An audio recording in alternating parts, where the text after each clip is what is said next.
Good morning, good afternoon, and good night, and welcome to the Amateur Otaku Podcast. How is everybody doing out there? I am Brandon Alvarado, the Scarlet Fan here, and I'm so excited to be back here live with you guys here at the Amateur Otaku Podcast, where we talk awesome anime and manga and share our thoughts with everybody out there and are really anxious to hear what you guys have to say also because it's all about building a community where we talk about awesome anime. I'm really excited about today. Today, we're going to talk about the longly anticipated and beloved Cowboy Bebop, but not just any Bebop, the actual Cowboy Bebop that premiered on Netflix, the live action adaptation of the beloved series by Shinichiro Watanabe and Sunrise Inc. And we're really excited to talk about the live action adaptation. We have a lot of thoughts on this day. It just came out on Friday. And today we're going to talk about what we think about the show, what we think about the cast, all the different nuts, bolts, crannies of the show, and where we see the show going from here. We're going to try and keep it as spoiler free as we can. But as you know, Cowboy Bebop has been a show that has been an anime that's been around since 1998. The show is heavily based on that original manga, so maybe some spoils will go out here or there, but we're going to do everything we can so we don't break the story that season one is trying to say and keep us isolated to our each individual thoughts. And of course, I'm not doing this by myself. I'm doing it with the awesome amateur otaku crew. And today we have the great Mike Thomas. Hey, Brandon. Good to be here talking some Cowboy Bebop. And the amazing, debonair, mad Isaac Wolf. What is up, man?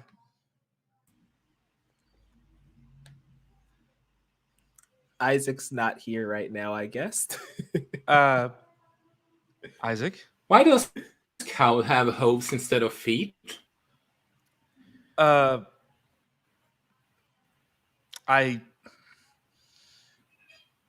don't know, Doc. Because Why? they lack toes. Because Good they night, lack everybody. toes. Oh my god. Yo. Okay. So, welcome to the Amateur Otaku Podcast, where horrible puns and incorrectly positive jokes. I have nothing to say. So, welcome to the Amateur Otaku Podcast. We're really excited to be here. Hey, As it was I a told you long before- time since I did a pun. Hey, it was a long time since I did a pun on an episode. It was a long time coming. It doesn't justify its existence, but it's there. It's out into the world, and it happened. Now, how about we do what we came here to do? Talk some Cowboy Bebop. We're like we said before, we're gonna talk. Damn it, Isaac. So we're gonna talk some awesome Cowboy Bebop. We're gonna talk specifically about Netflix's adaptation. If you love what we do here at the Amateur Otaku Podcast, please don't forget to hit that like button on our YouTube channel. Click on the bell to notifications so you don't miss any episodes or live streams. If you love to listen to the podcast version of the show, make sure to find us on Spotify, Google Podcasts, Apple Podcasts, Radio Public, Stitcher, where all podcasts are found. You will be able to find the Amateur Otaku Podcast. Now, we have a lot to talk about. It was a 10-episode season in great Netflix fashion. They dropped it all at once on Friday at 3 a.m. Eastern Standard Time. They didn't take the route as some other Netflix shows are doing now, that some of them are doing like weekly releases, and some of them are doing the first 3 and then the rest. So it's they went straight to the original Netflix model, just dumped it all there. And I know we all have a lot to say. We've all seen the original, probably multiple times. And we were greatly anticipated and excited for this show that's been in the making for almost 2 years now. It might be 3 because I know John Cho broke his leg on set, so they had to wait for him to get back to full health to finish the series. Yeah, and that happened like in the middle of production, like it was right in the middle. Yep. But yeah, I think we have a lot of thoughts about this show, and I think it's fair for us to start the conversation by going around and talking a little bit about our thoughts and feelings of the original. Like, what's our relationship, and what our expectation, or how we went in into watching this show.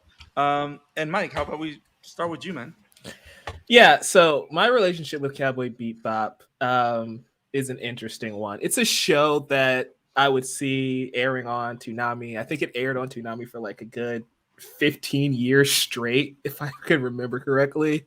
So I would catch it here and there on Toonami, but I never actually watched it in full until like I would say maybe 2018 or so, 2017. Nice. Um, when it was on Hulu. So thank you, streaming, for making anime accessible for everybody. But it's the second anime I've ever watched. First being My Hero Academia. So Cowboy Bebop was the one that was recommended in the little sidebar when I finished My Hero, and it is a show that didn't grab me at first. It's kind of strange because I enjoyed the first couple episodes, but it's very episodic. It's very slow paced in nature. Mm-hmm. You know, you don't understand Cowboy Bebop until you've seen Cowboy Bebop in full, maybe multiple times. And everybody kept talking about how amazing it is, and I'm like, okay, I've only watched the first 3 episodes, even though it hasn't grabbed me yet. I'm just gonna stick with it. So I made sure I just binged it over a weekend, kind of like how we did this past weekend with the new Bebop, and it hooked me. It finally clicked. I fell in love with it. It's my favorite anime of all time. It's one of my favorite shows of all time. Yeah, so I was really excited going into this live action version. Also, this is technically my first live action adaptation because I didn't watch the Death Note anime before watching the Death Note movie. Ouch. And The Last Airbender technically isn't an anime. So this is my first adaptation, and I have some thoughts, man. I have some thoughts on this show. But yeah, Bebop is near and dear to my heart. It's really the first anime that made me understand why anime is so different from American cartoons and animation across the world, understanding how the story is being told. And it just, we rewatch, you find something new every single time. So yeah, Cowboy Bebop speaks to me so much. Isaac, your thoughts, your connection. How did you go in to watching Netflix's Cowboy Bebop?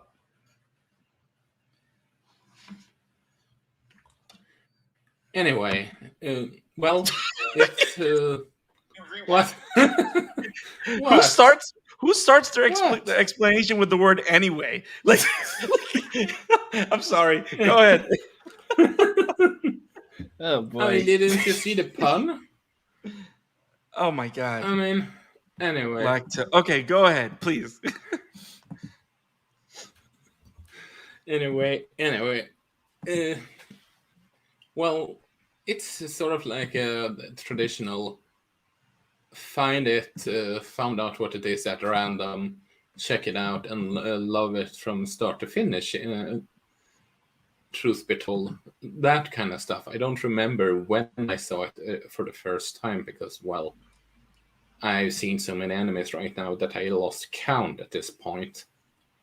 And I can clearly see why it has been so influential to the science fiction genre to this day, be it the Western media or Japanese media to some extent, if you really think about it. Yeah. Yep. So, similar to Mike, I discovered Cowboy Bebop late at night when I was supposed to be in bed. Thanks to Adult Swim, and it took me. It was something that I always found interesting, but it was one of those shows that, from the get go, it's one of those shows that feels, at least in my age, like when I saw it, I was like probably for the first time. I think it was between 13 and 15. That's when it was running in Adult Swim. It was one of those shows that was cool to watch, but sometimes felt so mature that I couldn't really understand it. You know what I mean? Like, it took me watching it now at my adulthood to be like, holy shit, holy crap, this is amazing. You know, the artistry of it, the melancholy, the nostalgia, there's a lot of different things that go around in this show, the music, and what is going on. Um, Okay, Isaac, please stop Isaac. ruining the flow of the conversation, buddy. Thank you. Um, anybody want a Fanta? So, Mm. but yeah, so it was a show that was just so mature for my understanding. But now that I know what it is, I am in love with it, and it's one of my favorite shows ever, and it's because it does so many different artistic and dramatic and visual things at the same time so seamlessly that it's not just one thing. And every time it does something different, it's amazing. You see what Yeah. I'm saying? Like it's like a greatest hits album from a great band throughout the entire span of their lives, right? You take a band like Led Zeppelin where you can take a disc that has 25 years of their careers and how you see them evolve. It doesn't matter what track you pick. It's amazing because it's freaking Led Zeppelin. Cowboy Bebop feels like that. Most episodes feel like that. Feel like every episode does something different and particular, but it does it so well. And of course, it speaks to the creative team and of course the great Shinichiro Watanabe. Um, but yeah, I was really excited and I was really looking forward to a lot of that translating into the show in many ways. And Yeah. I think with that being said, I think it's safe to say that we all had a lot of. This is one of those shows that we all went to with a lot of expectation, a lot of desire, a lot of thoughts. Like we came in with baggage, and it's not like and partly I would say to a degree, especially with us that we speak so highly of the anime. I think maybe the show had the disadvantage that we had so much baggage against it, even without us seeing it. And it's kind of hard to for me to be able to put that baggage down and try and see this for what it is. Um, Unfortunately, this adaptation is going to carry that weight. no, and that's fine, and that's what this conversation is about. And with that said, I think I want to tell everybody listening that our thoughts come with the weight of what we love from the show. But I think most of us are trying to see the show for what it is. But yeah, there's a lot of great things. There's a lot of things that are not great. But I think it's time for us to just get in there, guys. Let's talk about it. It's Cowboy Bebop on Netflix. Um, do we do a list individually, or do you guys have some random thoughts you guys want to start with? Because I I, have a list. I didn't prepare a list for the episode, so we can just go off of yours. Okay. I do want to just, before we get away from the anime too much, I like what you said about it being like an album, right? Each Yeah. song is different, which is why Yep. the episodes are called sessions. It's Right. a jazz album. We have a Yep. different session each Yep. time. Yep. And I feel that the anime really took advantage of having Western, film noir, Yep. all these different tones Yep. within there. I feel like one of the issues with the live action is that they all have the same tone, mostly, Yep. which makes sense. That's how TV works, right? You don't want to show changing tone all the time, but that's not Cowboy Bebop. And so it kind of falls into a little trapping there of the conventional thing to do is everything has the same tone, but the Bebop way of doing things is being a little more, it's space jazz, so it's more free Right. flowing, Right. more ever changing. Right. So there's thank you for mentioning that, and I think it's fair for us to read this, and I know this it sounds like I'm being this person just obsessed, but anybody that knows the anime knows that the definition of Cowboy Bebop is, or the idea behind it is what we see between the title cards in between episodes.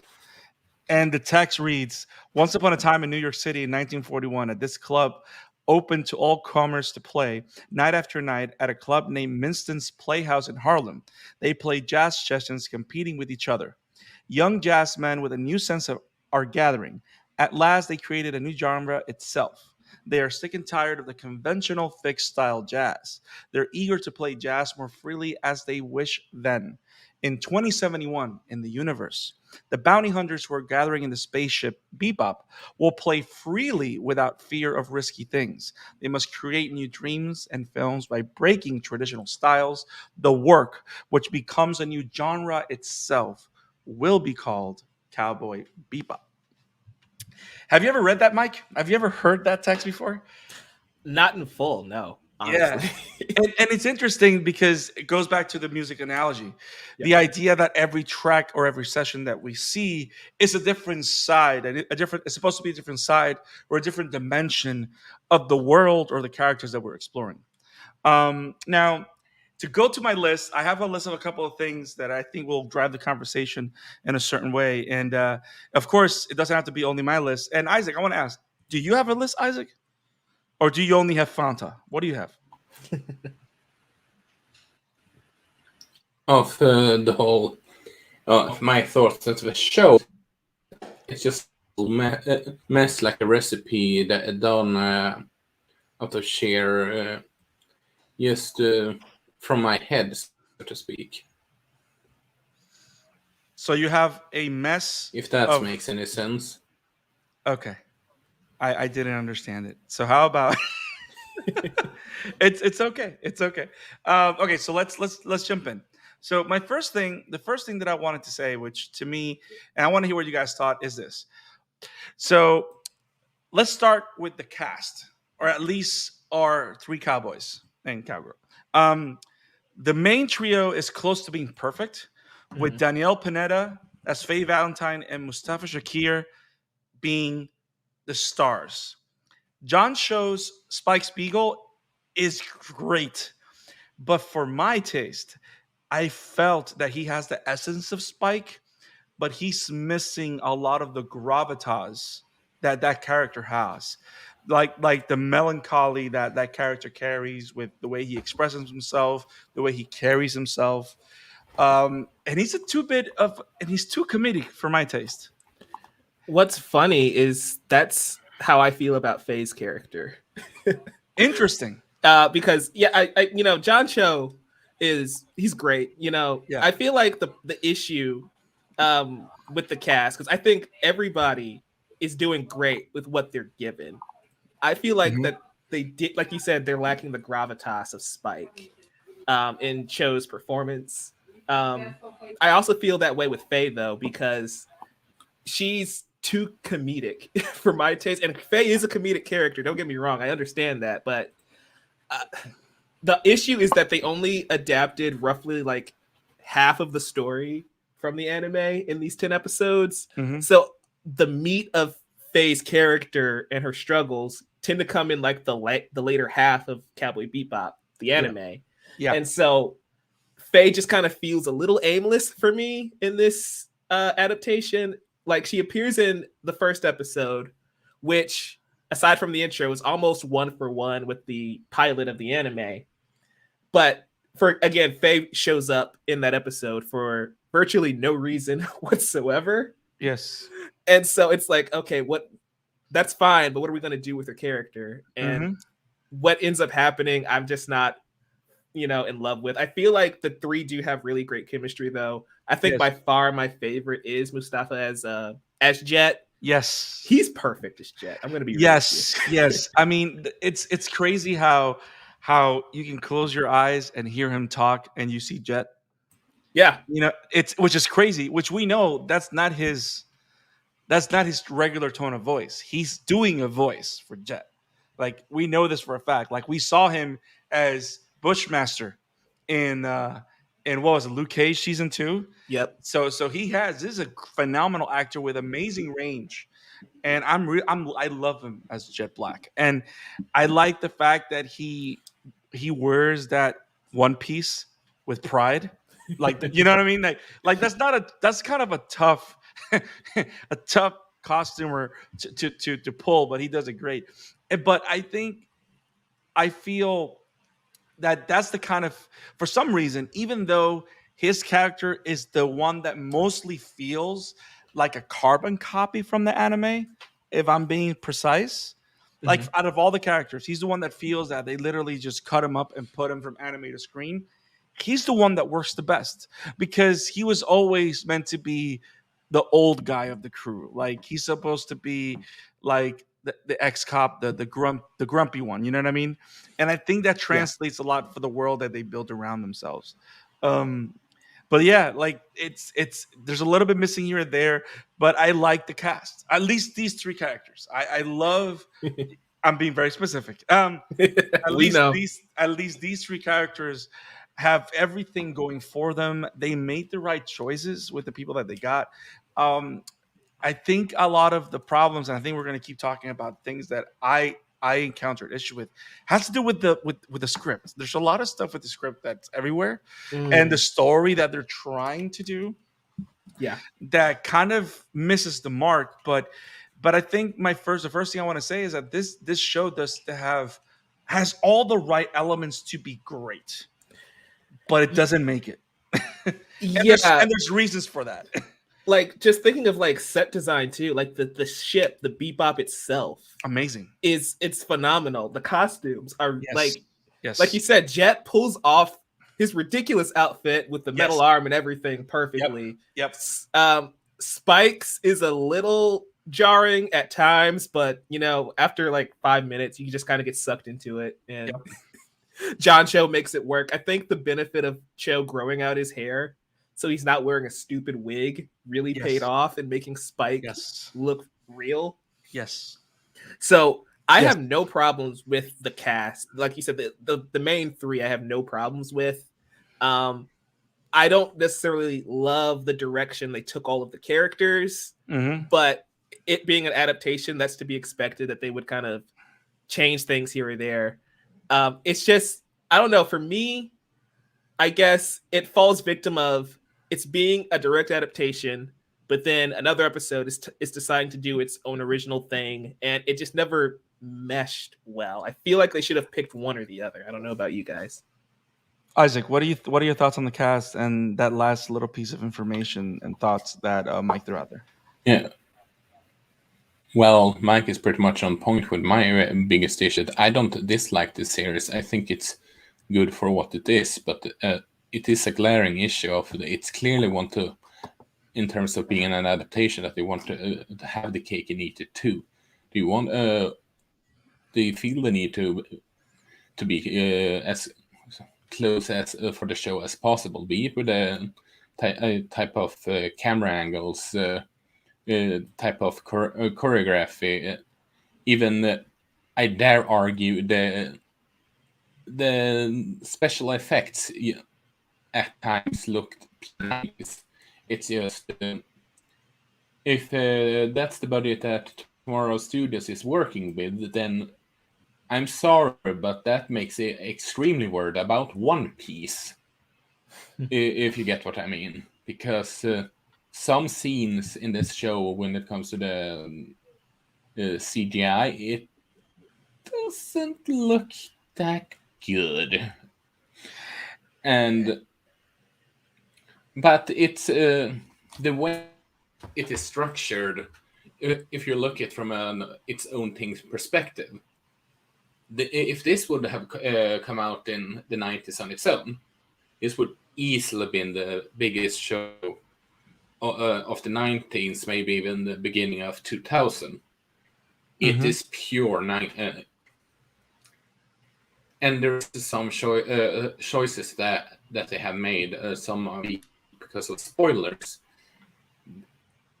that speaks volume of the argument that not everything works. Just because it works in animation doesn't mean it works in live action exactly. Mike knows exactly what part I'm talking about. Yeah. And you know what's funny? That you said that, and you mentioned when you mentioned the '90s, it made me think about the following statement, and I put this on my list because you know how when you write something, you put it, and then you have a closing argument or whatever. And I think the biggest thing that I feel with this show is that it has all the elements to be great. It has the right people. It has mostly the right. I think it has all the right people to make it a great show, and it looks like Cowboy Bebop. It just sometimes doesn't sound like it. Yeah. It sounds like a cover band at times, and I don't mean that to be disrespectful, but it's like it feels now. It's not as bad as for me to say that it sounds like karaoke. I'm not saying that. Right. It feels like a cover band. It feels like someone trying to do their own thing. But what makes great covers great is that they honor the source material and then elevate it to be their own thing. And this one sometimes in a lot of things fails to honor the source material. And and that's why I go back to the gravitas that Mike shows that Spike is kind of missing. And I think what you mentioned about Faye, the fact that if they maybe took their time with her character or not put her in as early as they did, and probably put her in when she actually had a story that she'd be useful for, as opposed to just eating scenery. And I don't mean that like she did a bad job, but I think that's kind of where you were going, Mike. Yeah, like I feel like the show would have been better served if they just introduced Faye maybe halfway through this season. Right. And right. then, like you said, actually have it matter that she's a part of the story. Because honestly, like, not trying to spoil things too much, but she appears in episode 1 for seemingly coming out of nowhere. Mm-hmm. Then she pops up, it's like in maybe episode 3 or something like that. Mm-hmm. And all of a sudden, now they're teaming up, and it's like, okay, that's kind of random and unnecessary. and it also, and then it leads me to this. To me, it feels that in a lot of moments, and I think the biggest problem that I found with the show, that I think everybody finds with the show, is evidence to this, is that I feel at times that the writers don't understand Cowboy Bebop, don't understand what makes it work, what makes it interesting, and I think we have to talk about it now because we got to get it out of our system.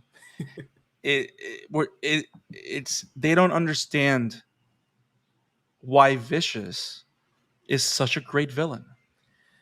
They don't understand why Julia was a great character, because the version of them that we see on the show is a brand new character, are brand new characters created for the show. They have apart from their name and somewhat their looks, they have no connection to who they are and the role they play in the story in the anime.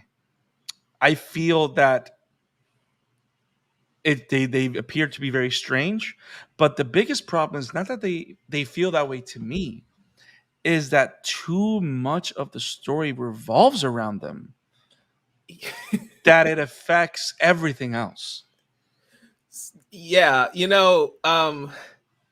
it's lacking that nuance. It's lacking, like you said, everything that Cowboy Bebop makes you feel. Like it's got the aesthetic, right? It feels like I'm not gonna sit here and say that the people did a terrible job. They clearly have respect for the source.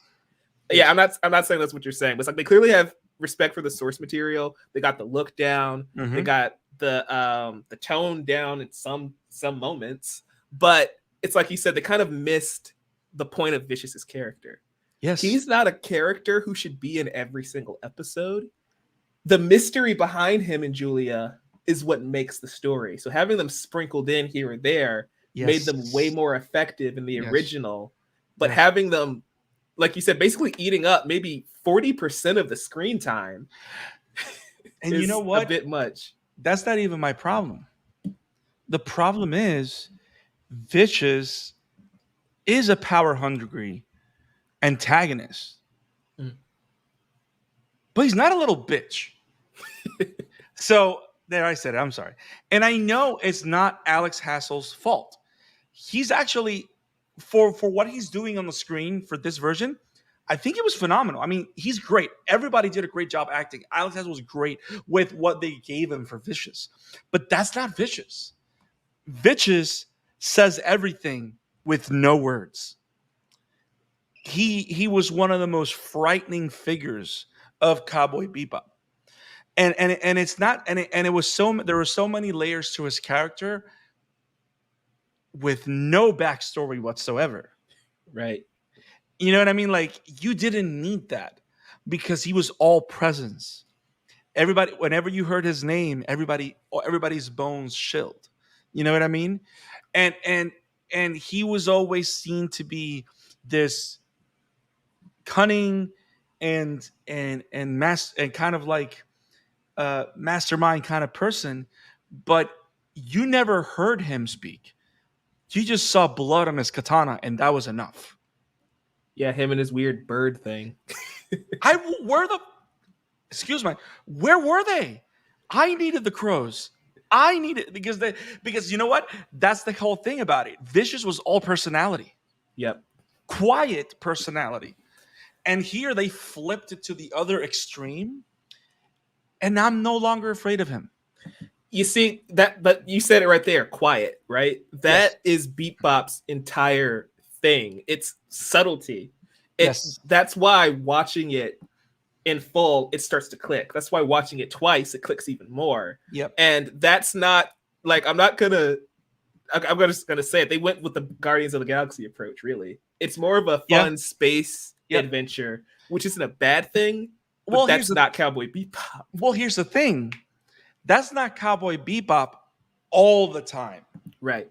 Because that's the thing. We can't say that there's not these, like, for example, the episode where they're all with the female space truckers. That's a funny episode. You know what I mean? It's this larger than life, and all these space truckers, which are all these big, strong women, are making the Bebop's life difficult. You know what I mean? Yep. Like, you have episodes like that throughout the anime, and it's like I just feel sad because whenever I saw Vicious on the show, all I kept seeing is, where is this character coming from? Why is he crying or screaming or always upset or whatever? Like, Vicious was cool. You know what I mean? Like, it's funny because the idea is that Vicious and Spike are two faces of the same coin. And like, they're both very cool, but one is cool because he's quiet, strong, and fierce, and the other one's cool because he's just an asshole that everybody loves. You know what I mean? Yeah. Like, that way, when they came against each other, you introduced the character Julia, which again, I don't mind. I like how they made it a thing with the whole bar. Like, they made it a set piece. Like, they gave Anna an expanded role because you don't see Anna a lot in the anime. They gave Gren an expanded role, which was great because I like the bar as a set piece. But it kind of undermines those moments, those reveals, those expansions of the character. And I kind of feel like they used a lot of it to expand Vicious and Julia, and not the way it was designed originally, that they're there as foils to Spike's backstory. Yeah, I think the issue is that, like you said, you can expand the role of Vicious and Julia. I just don't think it was handled particularly well. Because, you do lose that intimidation factor with Vicious. And I think we first fully see him confront Spike, I think in like episode 5 or whatever of Bebop. And it's terrifying because we made it up to that point where, as far as we're concerned, Spike is one of the baddest dudes in the galaxy, right? He's one of the greatest fighters we've seen up until that point in the series. And Vicious is holding his own. And honestly, it looks like Vicious is holding back against Spike. Yeah. And so when a certain thing happens in that episode, it's like a, oh shit moment, right? Mm-hmm. That we rob Vicious of that moment a little bit in this version, which is like, okay, why have we been following Vicious this entire time if we're going to kind of pull the rug from under his character anyway and undermine the character development that they were trying to give him? And so as its own story, I think it works mostly because maybe we're not supposed to take Vicious seriously. But as a Bebop adaptation, they butchered the character. Yeah, because here's the thing. If you're not going to take Vicious seriously, is it because you're going to introduce a brand new character that's supposed to take his place? But then again, I wonder if they are taking Julia having her taking his place, considering And, how they approach the ending. and yeah, we got to be careful to not spoil. but yeah, Now, you're I'm right, not gonna Isaac. go in details. Yeah, and you're right. Because another thing about what makes great adaptations or translations or whatever is you move roles, or you move not necessarily roles, but you change certain characters' purpose throughout the story, right? Like this character used to be this in the storyline or in the plot, so now we're gonna change with a different character and see how that affects the story going forward. Which, again, it can work. I personally would love for season two to be a triumph as opposed to, I would say this one, because well, some bands don't break through until their sophomore album, which is fine. You know what I mean? Yeah, and Or in as a the show, it's not terrible. It's not terrible. exactly, That's the thing. it's This isn't a exactly Last Airbender, Dragon Ball Evolution right, epic right. failure. It's not. It is I not. I feel like you can easily pivot, and with a few tweaks here and there, you can make an awesome season two. Yes, yes, and here's the thing. I think I'm saying this on repeat, but I want to make sure that everybody listening understands my stance on it. And I think it's a stance of everybody here in the pod, is that we liked a lot of things. We just hope for it to be better and to be go beyond, because certainly my biggest issue is that moving forward they don't look back and go like, oh, maybe we should have done this, or maybe we should approach it this way, you know what I mean? Because there's something, like one of the biggest things that I feel that I lacked on this is that it doesn't feel, everything feels like one straightforward story. When Yeah. what makes Cowboy Bebop particular, especially from its jazz roots, is that it's supposed to feel like an anthology. It's not an anthology because you have underlying arcs for all the different characters, but it's supposed to feel like an anthology. It's supposed to feel like the different adventures of the Bebop in different ways. It kind of, this season, probably because of the way it was structured, it feels not like that. It feels too linear. Sometimes for me, it feels too paint by the numbers. You know what I mean? And to me, one of the biggest things that kind of troubles me is like, if you went out of your way to do a almost direct adaptation of the intro, why wouldn't you see where I'm going with this? Like, why wouldn't you take, like, personally, if the whole show would have been kind of a surreal adaptation similar to what we see on the intro, I would have liked it maybe a little bit more. You see what I'm saying? Because it's being outlandish or exaggerated on purpose. Here, if it's just the direction that they took, which we have to respect and hopefully enjoy. I'm just scared because I feel that I might not survive a second or third viewing of the season, because I feel that if I keep watching it, I'll be more upset, which I don't want to be. It's You Cowboy know, Bebop. yeah, like I feel like I'm not gonna rewatch it, honestly, but there are things here that work as its own. But like you said before, we're so attached to Cowboy Bebop that it's just frustrating. So Yeah. I'm really interested in if somebody really loves this show, if they haven't watched the anime Cowboy Bebop, that might be interesting to see how they come at it from that angle. But then, Like watching the live action first. yeah, I mean, there's going to be a lot of people that do it because Netflix, being what it is, a lot of people just start watching things randomly. especially You know, since it's at like number 1 or 2 on the right, homepage right now. right. But yeah, like we were saying, it's missing that melancholy. It's Bebop's a slow burn, and it makes the audience think. And this is a small spoiler for like the first episode of the anime and the first episode of this show, but it's towards the end of that episode where is it Katerina? I think her name is, in Asimov. Yes, Go into space. yes. In the anime, that scene is a lot quieter. There's honestly no dialogue whatsoever. Yeah. And You have a this little. version, You have a little bit of conversation between the same type of conversation between Spike and Katarina. Yeah, it's I've rewatched that episode. And it's like there's way less dialogue though.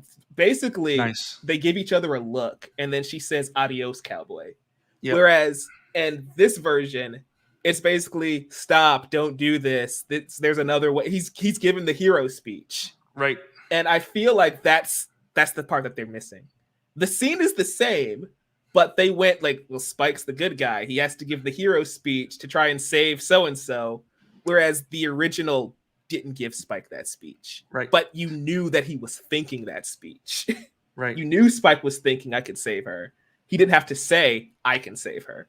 And I feel like that's the thing that this adaptation is missing, is the subtleties, the nuance, the quieter moments. Everything is kind of bombastic in your face.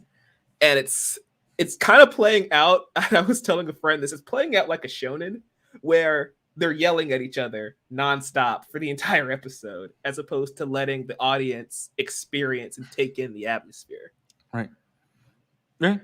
Yeah. Yes. Just a random question. Have you checked the?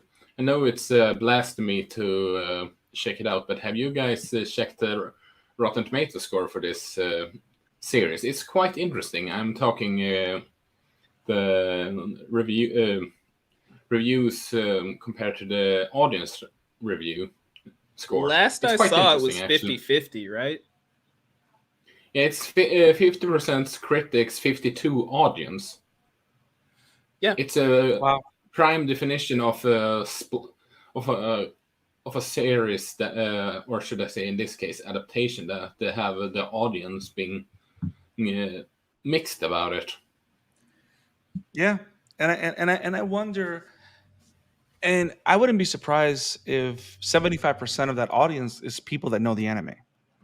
You know what I mean? It's possible. Because not only has like here's the big difference between Naruto, One Piece, Dragon Ball, and Cowboy Bebop, is that Cowboy Bebop lasted 2 to 3 years and it stopped, but everybody still watches. You see what I'm saying? Like, people, yes, there's people that still discover Naruto every day.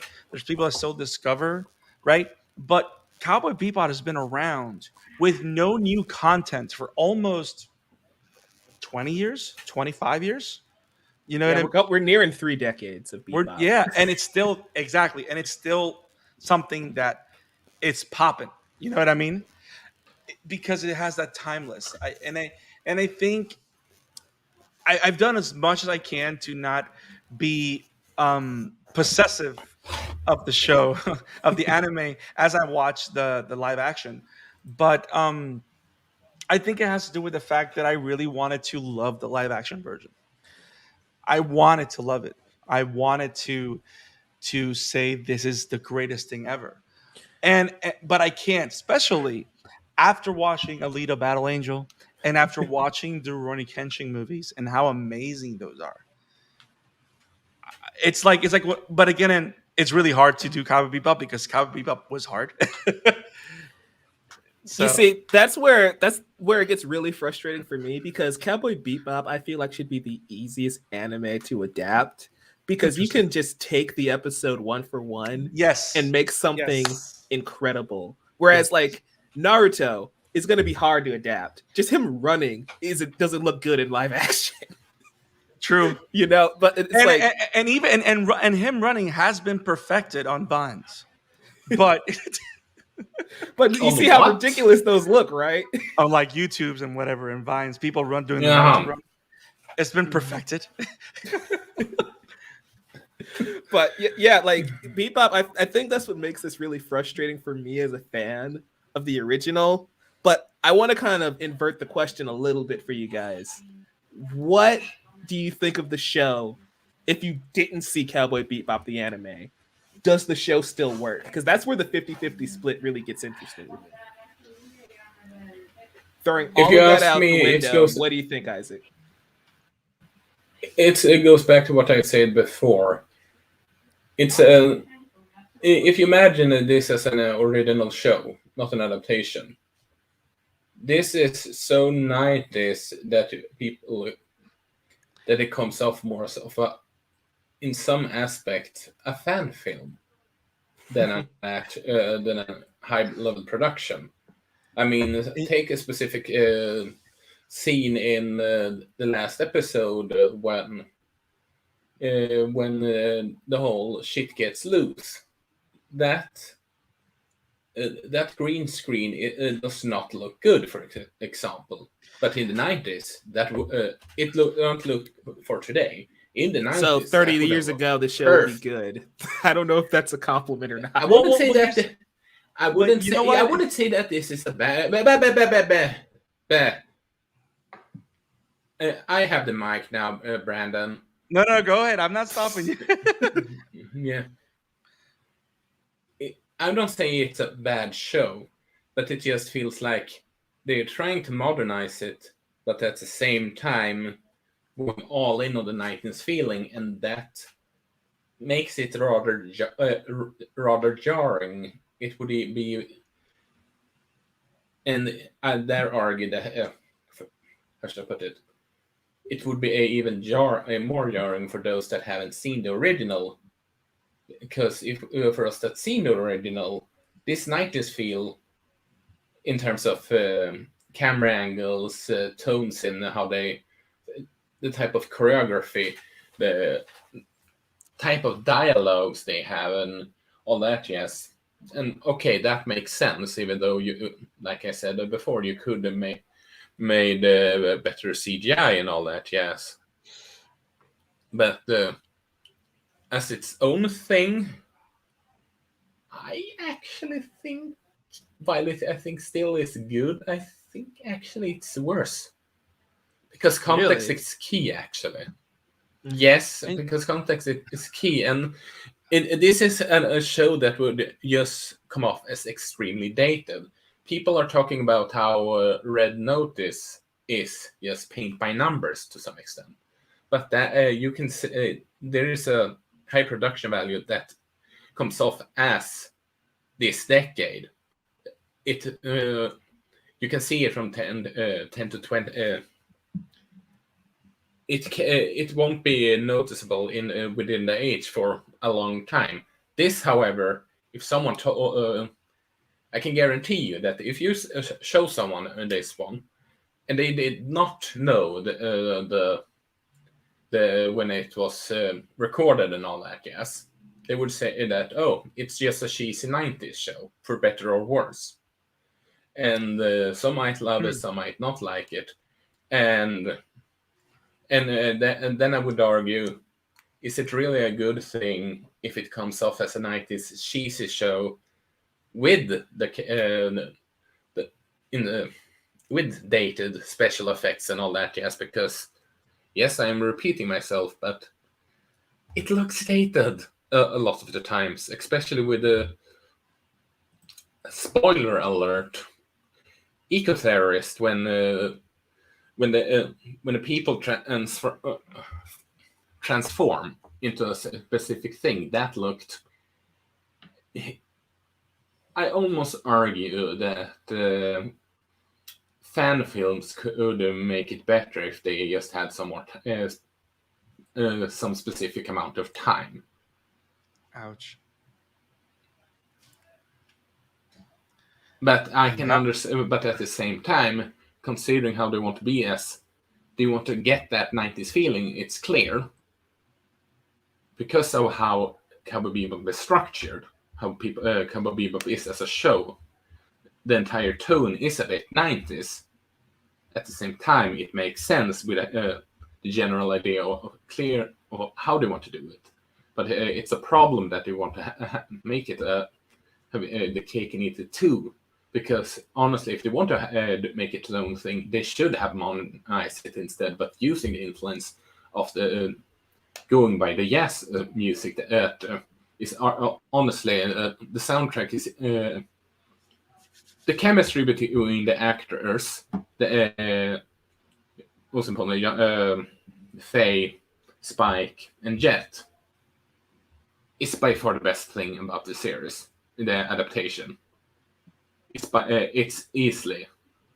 It's to the point that I wonder if they did the chemistry test when they when they addition to the series, because it's. I would like to see them do more projects together. And the second part is the soundtrack. But my biggest issue with this whole thing is that I talked with Mike about it after our recording of the latest My Hero Academia chapter. It's come for those that are listening right now. That one is coming out tomorrow at around 3 p.m. My time, which is CET. So convert it to your time zone. But if they want to make it their own thing, they should have gone more in a. You could update it more into for today's audience, while also have the feeling of the Cowboy Bebop, and not because the way they have the tone now can easily become as an either. If someone say if they say that this comes off as a fan film or this is coming off as a 90s dated series, believing it was produced then I wouldn't blame people going in blind.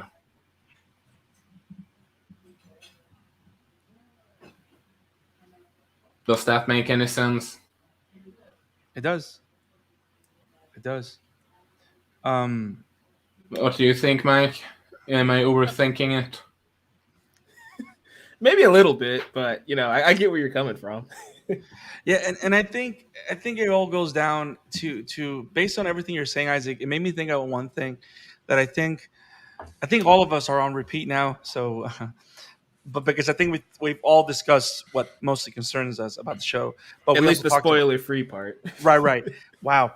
And we also talked about what we liked about it. But the one thing that is not going on here is the fact that. Give me one second. Is the fact that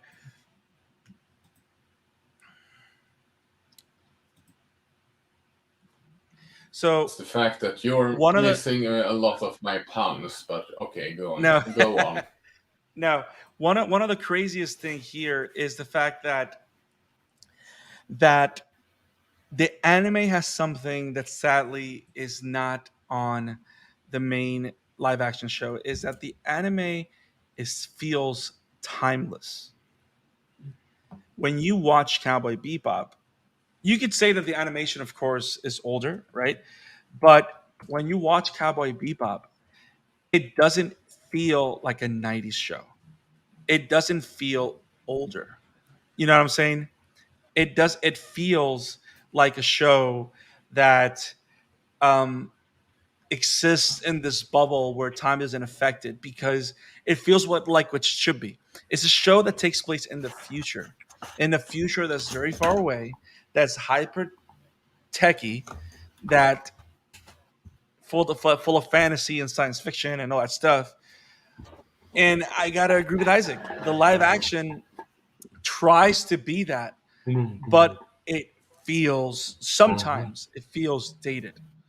And it's funny because it makes me think about the example of one of the best sci-fi movies of all time, which is the original Blade Runner. Yeah.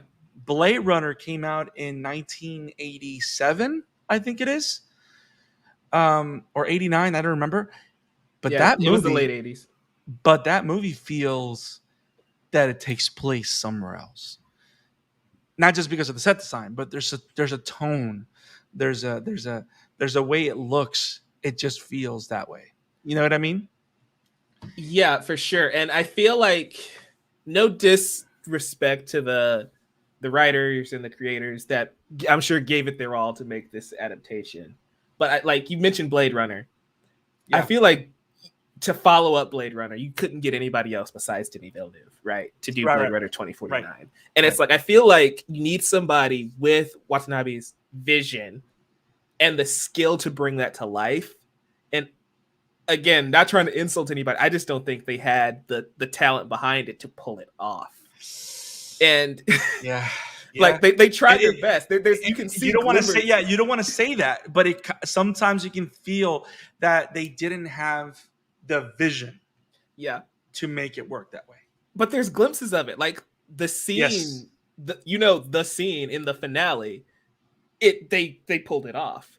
It unfortunately didn't have the same weight behind it that you would want it to. Yes. But as far as the shot, the set design, the two actors in that moment, I feel like it worked. It's just again, bring up Denis Villeneuve. Dune is hard to pull off. I haven't seen it, so but I can only imagine. Yeah, Dune is hard to pull off, but he found a way to make it work. It may not be perfect, but he found a way to bring that world to life. And I feel like with the right people behind Bebop, you can make season 2 incredible, honestly, because the groundwork that's here, it's still functional. It's still worth checking out, I would say. It's just this is the problem when adapting one of the greatest shows of all time. It's that the show isn't terrible, but you're following up one of the greatest shows of all time, and it's just hard for anybody to take on. So that's why it's like, again, I'm not trying to tear down the work of the people who gave everything they had to bring this world to life, but it's if you gave this to somebody with the talent of a Villeneuve, of a Nolan, of a Snyder, somebody who has experience bringing these fantastical worlds to the big screen or even to television, I feel like this would have been 10 times better, because Bebop has those Western influences that I feel like directors today should have a handle on bringing to life. I feel like they did a decent job bringing the world of Bebop to life, but again, it just falls back to the story, the script. There's some lines in the script of these episodes that'll just make your skin crawl. Yeah. But it's disappointing, but I think as a show standing on its own, I can see why somebody would enjoy it. It's just a fun space adventure with cowboys, as opposed to the heavy drama, but also lighthearted Cowboy Bebop that we fell in love with years ago. Yeah, but the problem with the whole Cowboy Bebop thing is Ken Watanabe is kind of a one-of-a-kind director to some extent. I don't know if you have anyone of you seen Wolf Rain. I've seen episodes of Wolf's Rain, and it's interesting. It is very interesting. Have you seen it, Mike? Of course not. It's pretty much the entire team, besides Ken Watanabe, went out and did that after Cowboy Bebop. And well, let's just say that there is a clear tonal shift within that story in comparison, and it just show that Watanabe is able to, for example, direct the scenes with music without an issue, as if he were sort of like being a music. I don't know if he has been a music video director before, but he can make the scenes flow with music, making the music speak, so to speak. Yeah. That's a technical thing we didn't even talk about, but I feel like the show would have been better served if they played the music live, like during action scenes, to kind of guide the flow a little bit. Yeah, and that's also a key part that is the problem here. It's that, I wouldn't say that is a problem, so to speak, but that's a part of what I feel that stuff that Ken Watanabe has done is so different to pull off than just say, I don't know, I can't recall anything right now, but it's such a special style that it's understandable that that you might something might be missing in an adaptation, because definitely. he I mean, all director has a specific style, but I wouldn't say that. But most people can go in and sort of like, no disrespect for example, Garrett Edwards, but someone like I can't recall the guy that jumps in, but how should I put it? There are I wouldn't say that he is a director that you can just simply get a new director to that are able to 100% fix his own vision. See Zack Snyder being replaced with Josh Whedon. That's just a tonal whiplash. It wasn't as bad here with the approach with their tone here, but it just shows to me this series that honestly, to some extent, that Ken he might need to be code. He might not might be more than just a consultant for the next season, if that makes sense. It's funny Even you though say that. even though he's more sure. I don't know if I don't think he has experience in live action because, well, directing and write live action films and slash series is much different than doing animated stuff. I know, but like I said, it's he has such a distinct style that I think you need to do some more research if you want to be more close. You don't need to have the whole, like I said before, camera angle type of choreography, and that's one thing that makes me legit scared. A clear lack of budget when it comes to the special effects at times. Going back to the figure of One Piece, because the budget is probably the biggest issue there. But I digress. It's I think more than anything, what we want to make clear to everybody listening to is that Isaac hates everything. No, I'm kidding. No, it's like I think we like the things that are good, but the things that are not working on the show, sadly, are front and center. And we hope that if it does get greenlit for season two, which at this point, sadly, if it doesn't win season two, I'm not surprised. But if it does, I hope that they hear what fans are saying to the extent of, we're not saying we hate it, we just want it to be better and we believe it can be better. Because it's like when you're doing a puzzle and it takes you like 5 hours to do it the first time. When you do it Mhm. again, it's just easier because you know where all the pieces go.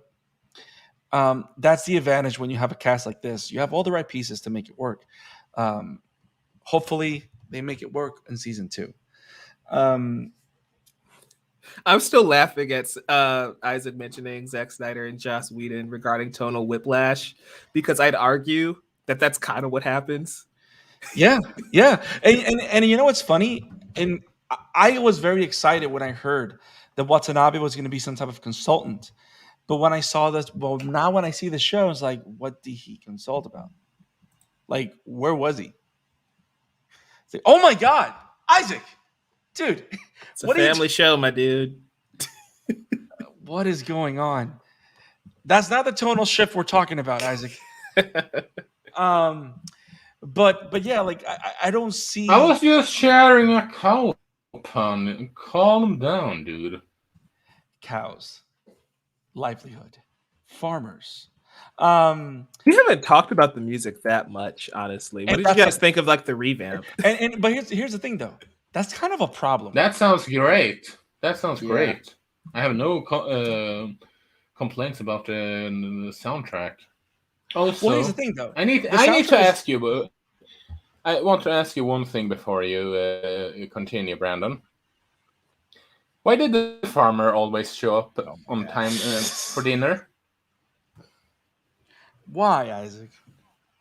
If he didn't, his wife would have a cow.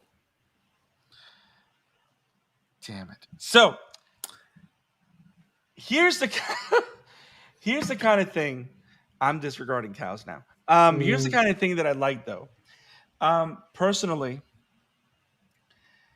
I like the fact that they had an eye for Easter eggs, which I appreciate. Yeah. Because, for example, did you guys notice that the old guys that are drinking and always playing cards make 2 appearances throughout the whole season? Yeah, that was awesome. The fact that you see him in the first episode and then you see him in the bowling alley, like that kind of stuff. That's funny. That's cool. I think I can't wait for. I think the way I come out of this season is I can't wait for season 2 to see if they blow my mind, because I kind of wanted them to do that, and sadly, season 1 did not do it. But what do you guys think? Everybody out there that are listening to us, do you feel the same way as we do? What are your thoughts on Cowboy Bebop? Do you recommend people watching this? I think people should watch it, just for the simple fact that this is one of many live action adaptations that have been made that are coming out, and there's a lot of great live action adaptations of anime. Not all of them are bad. Not all of them are Full Metal Alchemist, and I have to make that a point. But yeah, I think that's. I think we've said all. I've said everything I've wanted to say. Isaac said everything he wanted to say, I think. I got one more thing, and I think this is like, I don't know. Do you have anything else to say about what he mentioned about the 90s or anything in particular, Mike? No, I just wanted to talk about Yoko Kanno's score.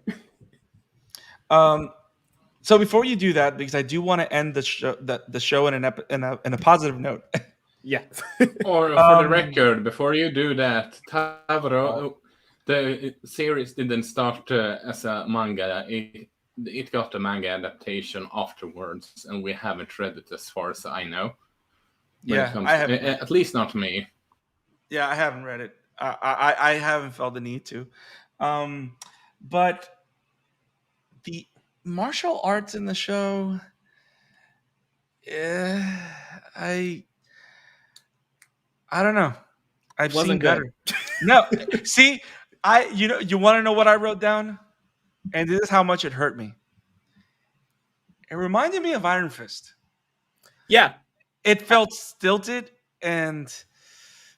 Come on, it wasn't that bad. No, it was that bad, because when you think about it, this is the benefit of anime, though, because you can make it look as like Spike is a fluid looking character when he's out there but fighting. That's the thing, though. But not just that.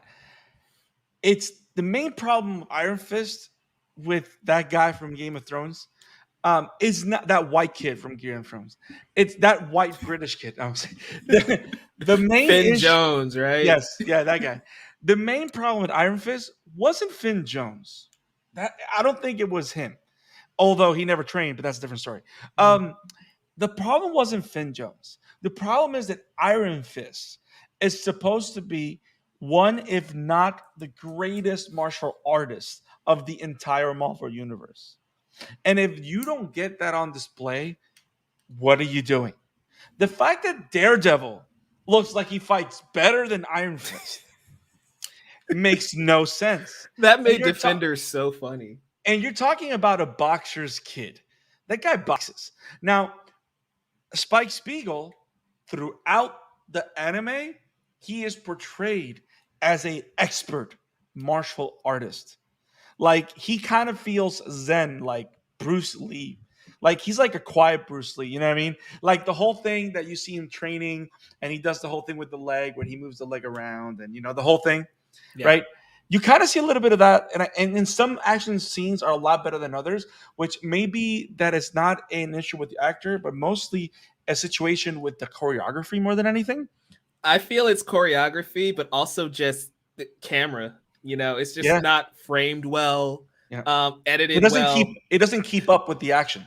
Yeah, the problem is that it's cutting too much, and it takes you out of it. Like an example would be a recent movie like Shang-Chi, where we allow Simu to fight, he actually fights his opponent, right? You see the punches landing. Yeah. We're not, every time Spike throws a kick or a punch, we cut to a reaction shot. And it's disorienting and it takes you out of it. And that's not how a fight scene should be filmed in 2021. Yeah.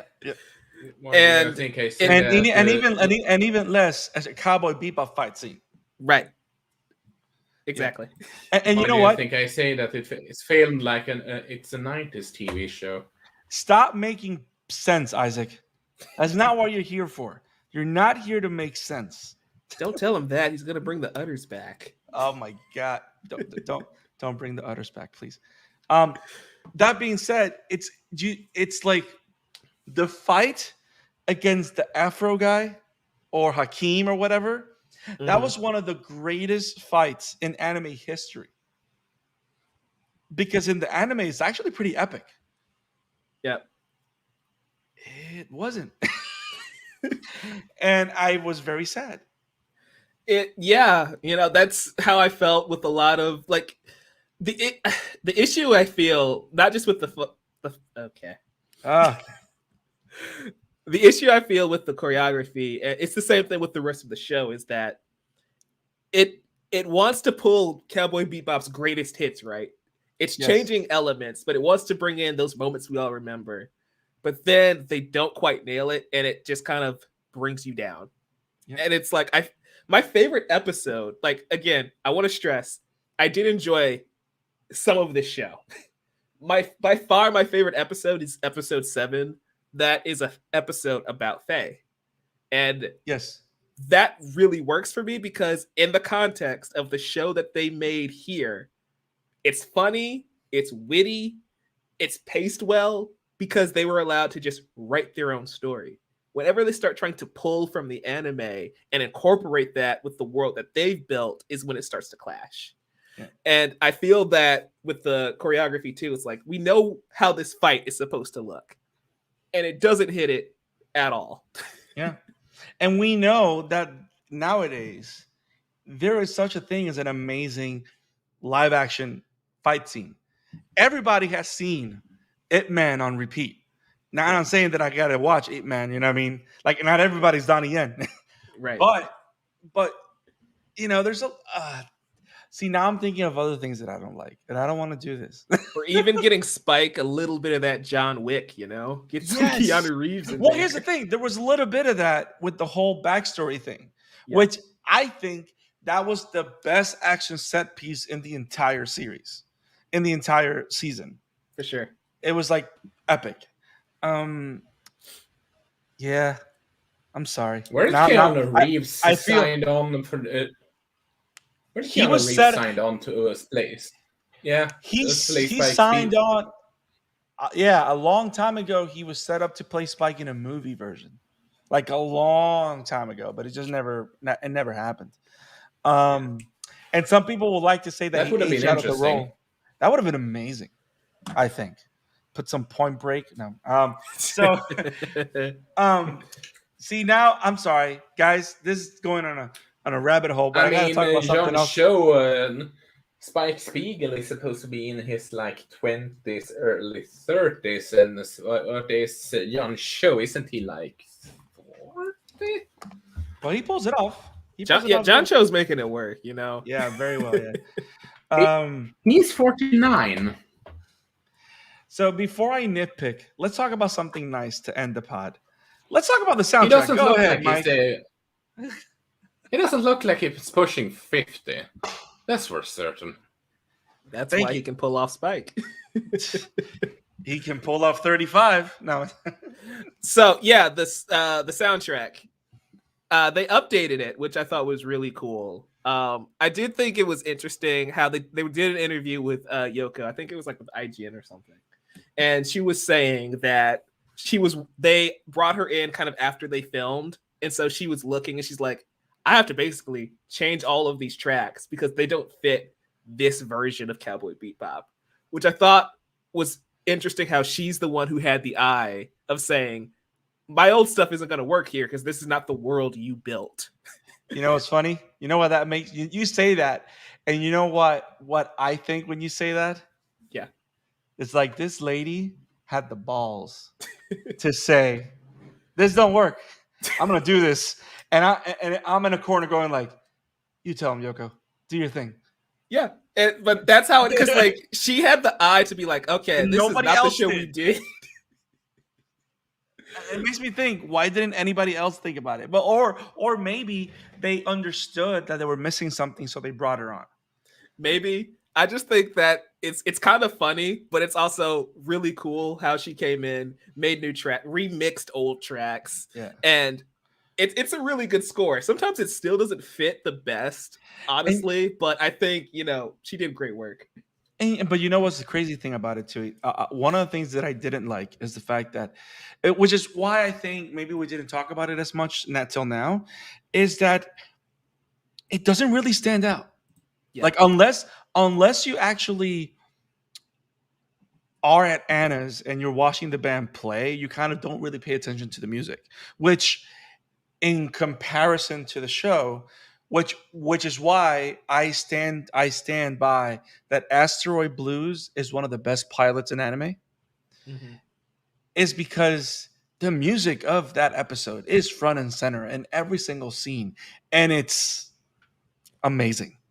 That episode rocks, honestly. Yeah, man, it is so good.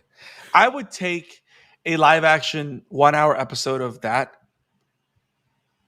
and I'm saying that because I feel I didn't get it, but still, it's like Yeah. here's Also, another fun thing, the opening of the pilot was the opening from the movie, I think, which was pretty cool. Pretty cool nod there. the opening from Knocking on Heaven's Door. You mean? Yeah. That's when they're fighting in the casino, right? I believe. Yeah, Or it might have been a bar in that movie, in the movie, but I it was think it, casino here. I think it was a bar. Yeah, But Yeah. it was pretty much the same idea, which I thought Yeah. was a nice reference, a nice touch. Yeah. Is it weird that these episodes kind of had cold opens like a sitcom? Like they'd be on a bounty, but that bounty doesn't have much to do with the actual episode. Well, what I found weird also is that a lot of times the session title cards occur in the middle of the episode. Yeah, like, that's what I'm saying. Like they do the cold open thing where like 15 minutes have passed, title card, and now the actual episode starts, which is it's funny when you're watching The Office or Brooklyn Nine-Nine or whatever, but it was kind of weird here. Yeah. Not a bad So what thing. your It was guys just an saying is interesting that choice. So what you're saying, Mike, is the opening change just changed the bar of the quality. Kind of, sort of, but we're trying to end on a positive note. I was Ayn trying was- to make a pun, but okay. Ayn was cute. I love Ayn. I wanted more Ayn. Yes. Honestly. Yes. I did feel kind of okay. Great, interesting way the season ends. I could say I can do without the season ending in a Pains by Number season 1 ending, because that's how it felt. So did you want to, like, because we've been dancing around that for an hour, 20 minutes. Did you want to have a spoiler part where we can discuss that ending? Okay, guys, we're gonna spoil the ending. Yeah, let's do it. Let's just do it, guys. Spoilers on the ending and possible next couple of episodes or season 2 if it ever happens. We're gonna spoil the ending in 1, 2, 3. Spoilers. We'll just take that down when we're done spoilers. Yeah, which is never. So go ahead and lead it. What happened in the ending? So we have this classic moment between Vicious and Spike. We're in the abandoned church, which now I guess is somewhat of an abandoned cemetery. I don't know why we changed that, but whatever. So Fearless is fighting Vicious because we changed Spike's name for some reason. Oh, by the way, White Fearless. Yeah, I never understood that either. That threw me for a loop so hard. I'm like, am I forgetting that this guy's name was Fearless or something? And I Googled it. It's like, no, it wasn't. It's not. It's never been Fearless. Like that was a change that had me scratching my head. I don't know why. Maybe to keep in line with Vicious's crazy name. Anyway, we end up seeing the iconic scene with the wonderful glass mural behind them. But things play out a little differently. Julia shows up, shoots Vicious, and then throws Spike out the window. Because of reasons. Because of reasons. Because their entire storyline is it's very different from the anime. Like, this is the problem with having Julia and Vicious be main characters instead of special guest star type of characters, because we're following them and you already know, like, I don't know about you guys, I already knew that was going to happen, where she was the one to do that with Spike instead of Vicious. Because I just don't understand where it became out of nowhere. Where did this become Game of Thrones? Like, yeah. It doesn't make any sense, bro. So that happens, and of course they played the same track from the anime, which doesn't work, having the choir come in.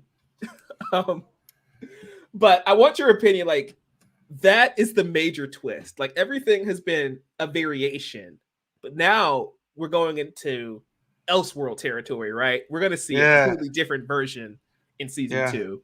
Does that excite you, or does that just make you frustrated? I like the fact that not only that, the last little piece of what we saw is the fact that they didn't forget Ed. Yeah. We found Ed at the end. Ed found us. Ed found us. I don't think I'm over the weird radical. I mean, it's red, but the hair does look like a wig, so I'm kind of not feeling it yet. But I like the fact that it's a pretty cool cosplay of Ed. I like that Ed is the one that's going to be like probably bringing Spike back from drunkenness in some way. Yeah. I love that Ed rescued Ian, and we know for a fact that Ian and Ed are one of the major duos of Cowboy Bebop. I just don't. I'm excited because I want to see more. Mm-hmm. Because I want to see what they do, and I think that the fact that we have great cast gives us probably opens it up for being a great show or a great season 2. But I just don't like the fact that they ended on where they break the team, because that just feels so paint by numbers. Yeah, the season premiere, if it happens, of season 2 is going to be Spike, Ed, and Ian having to get the team back together. Yeah, which is like, first of all, that never happens in the anime. Like, they fight and they go in separate, but they don't like you never break the Bebop, which is kind of one of the interesting things about it. It's the fact that they fight against each other and their backstories clash, but they always find a way to work together. It's why I think Faye's character kind of breaks for me, and it doesn't make sense until now, because Faye is notoriously backstabbing the other members of the Bebop. Yes, and this one doesn't do that at all. Like, this one is like lovey-dovey for some reason, and it's like super. I mean, it was nice, the whole birthday thing. Yeah, that was cute. That was sweet. But like, you kind of want them to be more cold with each other, because it made their relationship, or it made how deep their relationship is, more meaningful, because it was a bond that had nothing to do with words, but it had to do with the fact that their actions mattered when they actually took action. It's what makes the Bebop finale so powerful, honestly. Yeah. Because you see the emotion that Faye has, up until that point, not really shown towards Spike. Yeah. And this one, like you said, they're kind of lovey-dovey with each other, which automatically shows the reason they did that was because they were going to break them up. And that's why it's like, watching it, it's like, why do these characters feel off? It's because they're taking them in a different direction. But it didn't feel like that really until like the last 2 episodes. Well, the thing is this. I would even say they're not taking them in a different direction. They're forcing them into a different direction. True. Because it feels that way. Because these characters, like, these are the kind of characters that Spike will never say to Faye, I'm going to save you. Spike will just show up out of nowhere and save her ass. Yeah, and he'll be bloody, and he'll never ask for a thank you unless he hears Faye complain. You know what I mean? Like, that's the dynamic. And you really don't get that much of that. Like even then, like that moment where Faye just walks away. Like, yes, she came back, and yes, that's kind of like, but most of the times when you see Faye walk away, she walks away and she doesn't come back. Yeah, Like, she ends up back, but really, that's not like she purposely came back. yeah, yeah, it's And those are like, we were dancing around it. That's why I wanted a yeah, spoiler section, just so we can say it without having to, hey, we can't say the thing. But it's like, those are the moments that are missing, yeah, honestly, because but it also doesn't click into place until you get to that ending. Like when Vicious is giving his iconic monologue, right, in the church, hmm, the dialogue doesn't work because this is not the Vicious we've seen all season. yes, And so that's where it's like, they did the thing, they recreated it, and it looks good. But this is not the Spike and Vicious we've been following for correct, the last 10 correct. hours. Which is also because remember, it's also the whole holds back to the fact that that's not Vicious. Like Mhm. Vicious is not the one that will put his hands on Spike and will be menacing.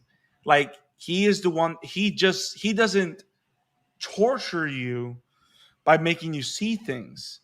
He doesn't care. If he's gonna kill someone in front of you, he doesn't tell you. He just does it. You Right. know what I mean? Like he's not gonna tell you to make you feel bad that he's gonna kill someone in front of you. Like Vicious would just kill them. Yeah, that's they this is why I mentioned Guardians of the Galaxy before. Yeah. Vicious, I don't know if you thought about it, but he kind of acts like Loki, right? He's trying to be Yes. intimidating. He wants Yes. to become the ruler. You're ruining it even more. Stop it. Stop But it. but like, he's the type of person who's like, I'm going to kill you painfully, mercilessly. He's Oh, he's damn it. he's Loki. That's really No, what's no, happening. no, he's not. No, he's not. He's a freaking Bond villain. That's what he is. Now I'm just gonna ask you two questions then. We all know Yes. uh, we all know the fate that Spike is having. With them going in their own direction, are they perhaps going to, well, change that for, in quotation marks, the better, if you know what I mean? And two, or is it that in Chains of Wishes, is it going to be Julia that take his role at the end of it and make it perhaps, See, see, considering the ending of that season? I mean, sorry, but see. Matt, I do have to say, I do like that they end on a different note, due to the fact that he clearly wants to eat the cake and have the cake and eat it too, and I prefer them to do one or the other. And if they want, and having just trying to have the world of Cowboy Bebop, but doing your own spin on it, I'd rather have that than something with an, dare I say, identity crisis. True. True. True. I feel like it's going to have to change the ending of Cowboy Bebop, because we threw this giant curveball in this in this season finale. It definitely won't end the same way as the anime. I know that for sure. Now, how far they deviate from that is going to be interesting, because now Vicious he's Julia now, essentially, right? He's the one who's being held back. He's the one who needs to be saved. He's the one who's on the sidelines, why apparently Julia's the one taking over. So that completely changes everything. Well, instead of getting back with Julia, will Fearless try to save his brother and try and redeem Vicious. That's the thing that I'm not I sure they want highly to do doubt that. that. I mean, you I would think, but I highly didn't doubt expect that. this to end the way that it did either. I mean, he downright said at the end of it, I should have, well, killed you at the end. So I highly doubt that. Naruto found a way to redeem Itachi. So, I'm just You saying. mean Sasuke? I, I mean, here's I the would biggest argue. issue. I would argue that that's two different type of scenarios. I mean, considering how, why, and when. Y'all are crazy. That's all I'm gonna say. Y'all, here's the whole thing too. Is like after everything we've seen, I mean, the fact that they're changing the ending, it's like I don't know. I mean, it's a conversation that's too early to have, but at the same time, no matter what they do, they can do whatever they want. I mean, it's not our show, it's their show, right? They can do whatever they want. The way I feel about it is this: I just want them to find a way to bring some depth back into the show because there's a lot. Because one of the things that the anime also has, which I think we kind of we haven't really defined it because it has no definition, but is that there's you call it subtlety, Mike, and I think that's the best one of the best ways of saying it. You call it subtlety, but also within that subtlety, there's a lot of complexity and a lot of philosophical ideas and thoughts. Like because when you think about it, when you go back to the conversation that Spike and Faye have at the end on the last session of the anime, you kind of it's a good concise way of explaining Spike's arc or lifestyle to a degree is the fact that he feels that he's dreaming because he had such a powerful near death experience that he doesn't know whether he's dead or alive, which is why he lives, quote unquote, so carefree the way he lives, except when his past comes back to haunt him, because those are the moments where he has to understand that he's alive. You know what I mean? Yeah.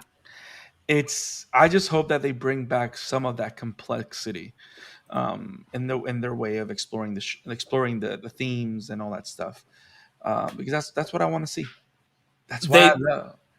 they took the cool from Cowboy Bebop, but they left the heart and soul of Cowboy Bebop essentially. Like they got the characters, they Yeah. got the set design, they got the aesthetic, but Mhm. the heart and soul of Cowboy Bebop was missing, and I think they still can get it back for likely season 2 since it's #1 on Netflix. Yeah. But that's why, like you were saying, we can't really put our finger on it. That's what makes Cowboy Bebop special. But I feel like there's two ways to watch Cowboy Bebop, right? There's the typical, oh, it's a show about space cowboys and it's got great action, it's got great comedy, it's got great characters. But then there's also, like you said, the complexities of the characters, the nuance within those characters. Like one of the things that, and I'm not gonna dive into that too much, but one of the things that one of the showrunners said was that they wanted to update the story regarding its female characters. And I feel like, especially with Faye being one of my favorite characters from the show, I feel like that they looked at the sexuality of Faye and the way that she's designed and kind of didn't pay attention to the complexities of her character. Ouch. And it's like Faye is a really great female character. Yet update the costume, that's great, but it's like let's not lose what made Faye Yes. interesting. Yes. And those are the things that I feel like they can fix, but that's what kind of made this series fall apart for me, is that Spike is cool, but Spike is damaged, and they forgot the damage in Spike. Same thing with Faye and Jet. Jet works. Like, I like the addition of giving him a daughter.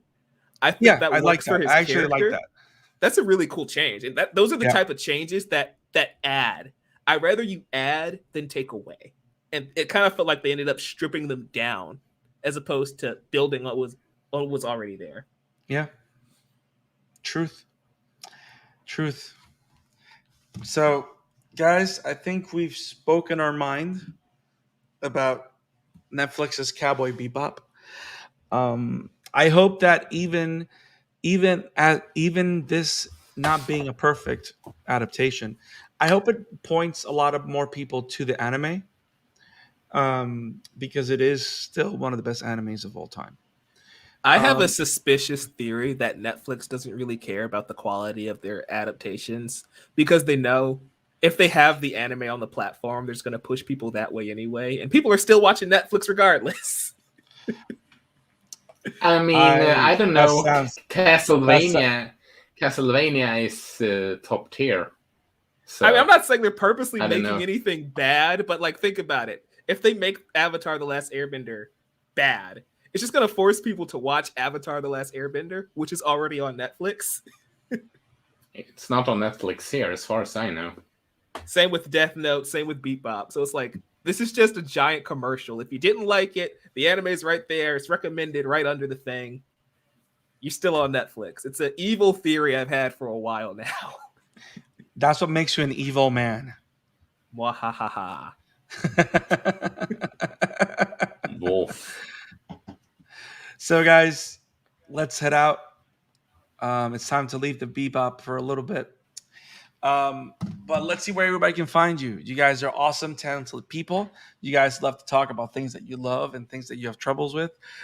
Dear Evan Hanser. Where can we find you? Isaac, where can we find you, brother?